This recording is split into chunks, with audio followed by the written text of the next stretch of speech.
Allora, riprendiamo il discorso.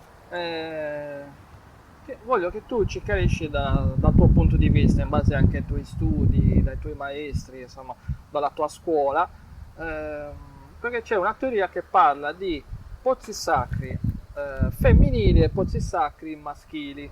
E quindi, per esempio, faccio un esempio: il pozzo sacro di Santa Cristina sembrerebbe la femmina e questo invece di sta testa sembrerebbe il maschio.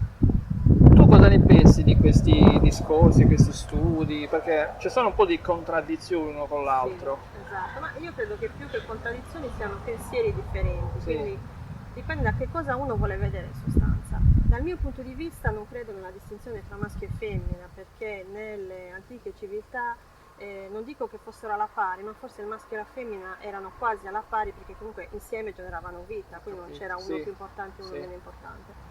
Dal mio punto di vista il pozzo sacro non è altro che un ritorno alla madre terra, un purificarsi con la madre terra, un abbraccio che in qualche maniera madre terra ti può dare, perché ricordiamo che questo è un luogo di vita, non è un luogo di morte come per esempio le tombe dei giganti, quindi un abbraccio materno fino alla fine dei giorni per la sì, rinascita.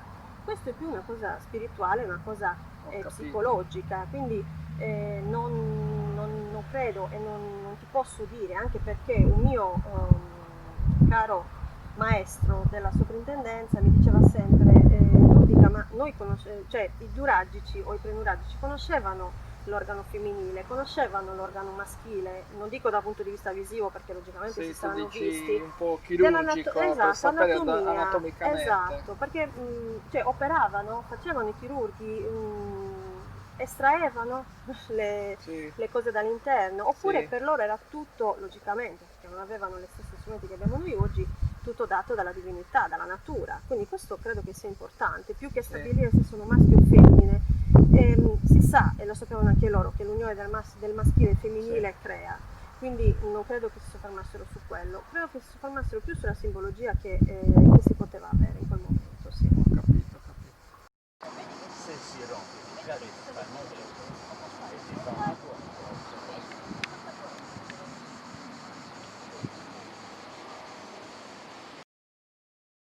Ok, allora siamo all'ultima domanda.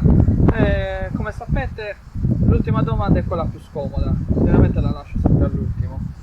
Eh, Ah, pensavo quella del maschile e femminile fosse la più Quella sì, scomoda, anche quella quella mi ha un era un po'. po' a trabocchetto, cioè nel senso che io ho sempre, non dico, io vi dico una cosa, loro non sanno mai io cosa gli chiedo, cioè chiunque sia qua davanti, che sia uno scrittore, che sia uno studioso accademico, che sia un archeologo che va proprio sul campo a scavare, io non dico mai, mai, mai cosa io gli chiedo, perché sennò sarebbe troppo semplice, quindi qualche domandina un po' ai limiti per capire loro dove il loro pensiero realmente la faccio sempre, ma non dico mai qual è la domanda.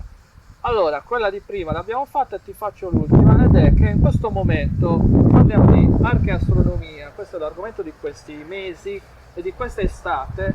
Già a dicembre io in tante occasioni ho parlato che questo era l'argomento per chi fa turismo, da approfondirlo, da approfondire e poi proporlo perché è un argomento turistico che può portare vantaggi per tutti voi che lavorate nel turismo. Allora, una domanda che quindi noi possiamo porre alla dottoressa Acquardi di tipo astronomico e anche astronomico e confrontiamo questo posto con quello di Santa Cristina. Santa Cristina c'è un dibattito incredibile tra chi dice che ci sono degli allineamenti con il foro apicale che c'è a Santa Cristina e che quello serviva per fare degli allineamenti con solstizi, con allineamenti lunari. Allora qua ti faccio una domanda, qui non abbiamo nessun tipo di foro, questo ve lo dico già, però ti posso chiedere, ci potrebbe essere questa idea che anche qui è un po' crollato, quindi non possiamo verificarlo, ci potesse essere un foro che quindi la costruzione era anche un mini laboratorio astronomico dove si allineava con la luna, insomma col solstizio o equinozio, ci potrebbe essere, cioè tu hai un'idea che si potrebbe anche iniziare a pensare a una cosa simile di qua oppure secondo te no? Allora, per come ti dicevo prima, quando mi hai posto la domanda se il pozzo è stato posizionato per Sì, motivi astronomici e vi ho detto e ti ho raccontato sì, che dal mio punto di vista no, credo che nella camera superiore c'era probabilmente una camera superiore perché Sì. abbiamo trovato la rasatura del muretto, Del quindi la muro di parte cinta. finale. Esatto, sì, è un piccolo, Sì. una piccola stanza, ha la stessa più o meno dimensione della stanza di sotto. Io la chiamerei più camera, è una camera per quale tipo di uso non te lo Non so si dire, sa. magari poteva essere la camera del sacerdote, Sì. magari lì si cambiava, magari lì faceva qualche tipo di rito con l'acqua Ho anche capito. lui, perché ricordatevi sempre che i sacerdoti prima di accedere al luogo sacro si purificano.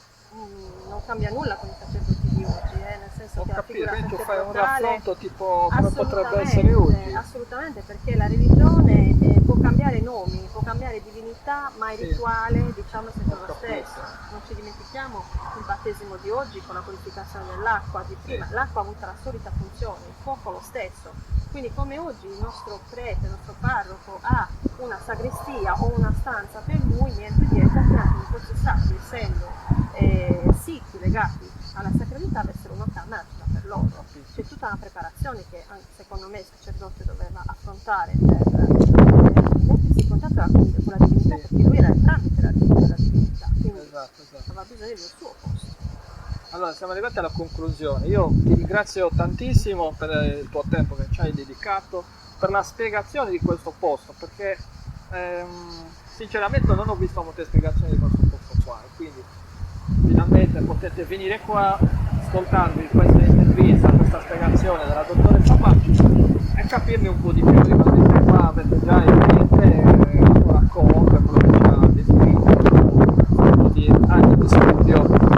Queste risposte, devo dire la verità, mi sono piaciute, te lo dico proprio, Grazie. mi sono piaciute, non dico mai il mio pensiero perché io non mi posiziono da nessuna parte, non è il mio lavoro, anche perché non sono archeologo, quindi lascio a voi gli studi, però mi sono divertito, mi sono piaciute le tue risposte.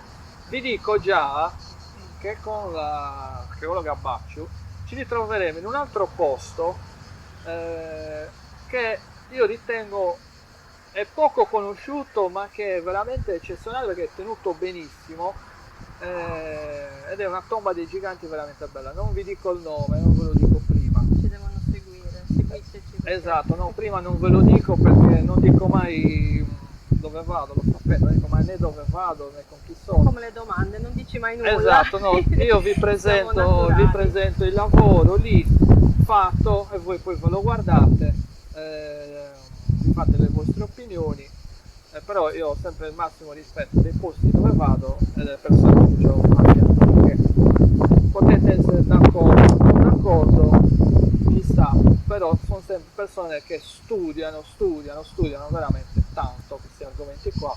Consideriamo che non abbiamo niente di scritto e quindi è molto difficile capire, non è come le piramidi che da lì si può risalire a qualcosa, anzi è praticamente tutto scritto, qui è molto complicato.